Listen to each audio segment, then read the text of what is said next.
Hello, आज हम पढ़ेंगे ल्यूसेंट फिजिक्स का चैप्टर 2 गति मोशन वाला चैप्टर पढ़ेंगे और मैं आपको ऐसे चैप्टर वाइज सारे कराते जाऊंगी। आप मेरे साथ जुड़ जाइए, इस चैनल को सब्सक्राइब कर लीजिएगा और मैं इस चैनल के एमसीक्यूज भी आप लोग पर डालती रहूंगी, कराऊंगी। मैं इसी बुक के लिए एमसीक्यूज भी कराऊंगी। तो चलिए स्टार्ट करते हैं।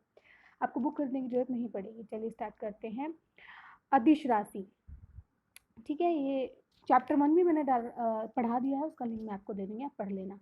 अदिश राशि ऐसी भौतिक राशियां, ठीक है, ऐसी भौतिक राशियां जिनमें केवल परिमाण होता है। ठीक है, अदिश राशि एक ऐसी होती है जिनमें केवल परिमाण होता है। ठीक है, ऐसे को हम अदिश राशि बोलते हैं जिनमें परिमाण होता है, दिशा नहीं होती है। इनको क्या बोला जाता है? इनको बोला जाता है अदिश राशि।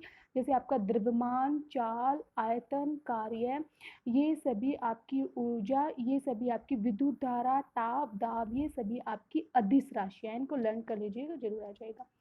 ठीक है, सदिश राशि ऐसी भौतिक राशि है जिनमें परिमाण और दिशा दोनों होते हैं, उनको बोलते हैं सदिश राशियां। और जो योग के निश्चित नियमों के अनुसार जोड़ी जाती हैं, उन्हें आप सदिश राशि बोल देते हैं। जैसे आपका वेग हो गया, विस्थापन हो गया, बल हो गया, त्वरण हो गया। ठीक है, ये आपकी सदिश राशियां हैं। ठीक है, दूरी किसी दिए गए समांतराल में वस्तु द्वारा तय किए गए मार्ग की लंबाई को दूरी कहते हैं। ये एक अदिश राशि है। दूरी भी एक अदिश राशि है और ये सदैव धनात्मक होती है, नोट कर लीजिएगा। ठीक है, इस बात को नोट कर लीजिएगा कि दूरी सदैव धनात्मक होती है। ठीक है, दूरी सदैव धनात्मक होती है। और दूसरा आपका विस्थापन है। एक निश्चित दिशा में दो बिंदुओं के बीच की जो दूरी होती है उसको विस्थापन बोलते हैं। ज़्यादा दूरी हो, कम दूरी हो, कितनी भी दूरी हो, उसको विस्थापन बोला जाता है। और ये एक सदिश राशि है। इसका सही मात्रक मीटर होता है। और ये सदैव विस्थापन धनात्मक, ऋणात्मक और शून्य कैसा भी हो सकता है। धनात्मक, ऋणात्मक और शून्य कैसे भी हो सकता है। आप इनको लिख लीजिएगा, बहुत इंपॉर्टेंट। जब आप पेपर देने जाएंगे तो फटाफट फिर उनको रिवाइज कर लीजिए। जिस जिस पर मैं यहाँ पे टिक कर रही हूँ उनको आप लिख लीजिए। ठीक है, पेपर के टाइम फटाफट फिर करते चले जाइए, एकदम पढ़ते चले जाना। ठीक है, ये चाल किसी वस्तु द्वारा प्रति सेकंड तय की दूरी को चाल बोलते हैं। ठीक है, चाल दूरी अपॉन समय, यह भी एक अदिश राशि और इसका मात्रक मीटर पर सेकंड होता है। दूसरा वेग है। किसी वस्तु के विस्थापन की दर को यह एक निश्चित दिशा में प्रति सेकंड वस्तु द्वारा तय की गई दूरी को वेग कहते हैं। यह एक सदिश राशि है और इसका मात्रक मीटर पर सेकंड होता है। त्वरण, एक्सीलरेशन, किसी वस्तु के वेग में परिवर्तन त्वरण को त्वरण कहते हैं और यह एक सदिश राशि है और इसका SI मात्रक मीटर पर सेकंड स्क्वायर होता है। यदि समय के साथ वस्तु के वेग घटता है तो त्वरण ऋणात्मक हो जाता है, नोट करिएगा।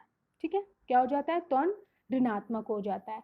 इसको आप मंदन बोलते हैं। ठीक है, मतलब थोड़ी सी इसकी जो इसके परिवर्तन की दर थोड़ी सी कमी हो जाती है, इसको मंदन बोल देते हैं। ठीक है, तृतीय गति, जब कोई जब कोई वस्तु किसी वृत्ताकार मार्ग, गोल मार्ग पर गति करती है तो उस गति को आप वृत्तीय गति बोलते हैं, सर्कुलर मोशन बोलते हैं। और यदि यह एक समान गति चाल से गति करती है तो उस गति को एक समान वृत्तीय गति बोलते हैं। दूसरा है आपका वृत्तीय गति, एक त्वरित गति होती है क्योंकि वेग की दिशा प्रत्येक बिंदु पर बदल जाती है। दूसरा आपका कोणीय वेग, वृत्ताकार मार्ग पर गतिशील कण को वृत्त के केंद्र से मिलाने वाली रेखा एक सेकंड में जितने कोण से घूम जाती है उस वस्तु कण को कोणीय वेग बोला जाता है। ठीक है, कोणीय वेग कहते हैं इसे। प्राय ओमेगा से प्रकट करते, डिनोट करते हैं कोणीय वेग को। और omega upon theta upon T, यदि कण टी सेकंड में एन चक्कर लगाता है तो क्या हो जाएगा? ओमेगा बराबर 2 पाई एन। क्योंकि एक चक्कर में कण 2 पाई होता है तो और जो कोणीय वेग का मात्रक होता है वो रेडियन होता है, रेडियन ध्यान रखिएगा। जब कोई वृत्ताकार मार्ग की त्रिज्या r और कण एक सेकंड में n चक्कर लगाता है तो उसके द्वारा एक सेकंड में पाई गई दूरी को वृत्त की परिधि कहते हैं। परिधि होता है आपका 2 पाई r n और यही इसकी रेखीय चाल होगी। अर्थात v बराबर 2 पाई r n और ऐसे v बराबर 2 पाई n into r is equal to omega into r. रेखीय चाल बराबर ओमेगा कोणीय चाल इंटू त्रिज्या।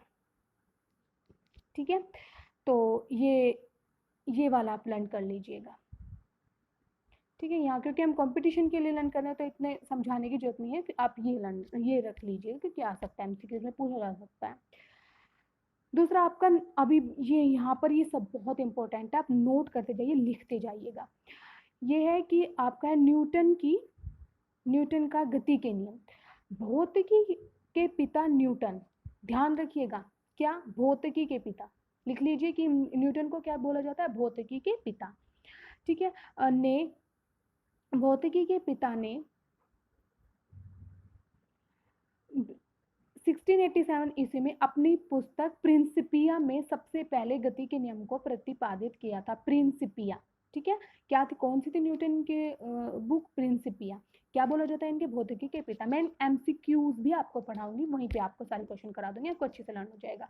न्यूटन का प्रथम गति नियम, यदि कोई वस्तु विराम अवस्था में है, रुकी हुई अवस्था में है, तो वो रुकी ही रहेगी, और यदि वो चल रही है एक समान गति से तो वो चलती रहेगी जब तक उस पर कोई बल ना लगाया जाए, कोई फोर्स ना दिया जाए।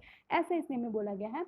तो चलती है जब तक उसको कोई फोर्स ना किया जाए। ठीक है। बहुत ज्यादा इंपॉर्टेंट है कि प्रथम नियम को गैलीलियो का नियम और जड़त्व का नियम कहते हैं। बहुत बार पेपर में पूछा गया है। ठीक है, लिख लीजिएगा। बाह्य बल के अभाव में किसी वस्तु को उसकी विराम अवस्था समान गति की अवस्था को बनाए रखने की प्रवृत्ति को आप क्या बोलते हैं? जड़त्व बोलते हैं। प्रथम नियम से बल की परिभाषा निकलती है, बहुत ज्यादा मोस्ट इंपोर्टेंट। बल की परिभाषा किस नियम से निकलती है? वो भी प्रथम नियम से निकलती है। और प्रथम नियम को गैलीलियो का नियम बोला जाता है, प्रथम नियम को जड़त्व का नियम बोला जाता है, याद रखिएगा। ठीक है। ये बल की परिभाषा है। बल वह बाह्य कारक है जो किसी वस्तु पर प्रारंभिक अवस्था में परिवर्तन करता है या परिवर्तन करने की चेष्टा करता है। मतलब बल से क्यों निकली? क्योंकि बल, फोर्स, किसी चीज पर फोर्स, तो बल ऑब्वियसली बल भी फिर वही हुआ। ठीक है। जड़त्व के कुछ उदाहरण, ये सभी उदाहरण बहुत इंपॉर्टेंट है। ठीक है, पूछ लिया जाता है।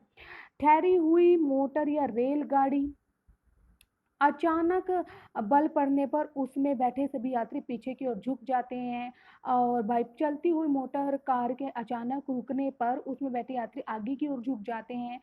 ठीक है। कंबल को हाथ से पकड़कर डंडे से पीटने पर धूल के कण झड़कर गिर पड़ते हैं। कई बार पेपर में ये पूछा गया है कि ये कौन से नियम में पूछा गया है, ये याद रखिएगा।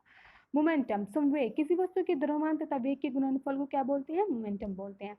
मोमेंटम एक सदिश राशि है और इसका एसआई मात्रक बहुत इंपॉर्टेंट है, याद करिएगा, किलोग्राम इंटू मीटर पर सेकंड होता है।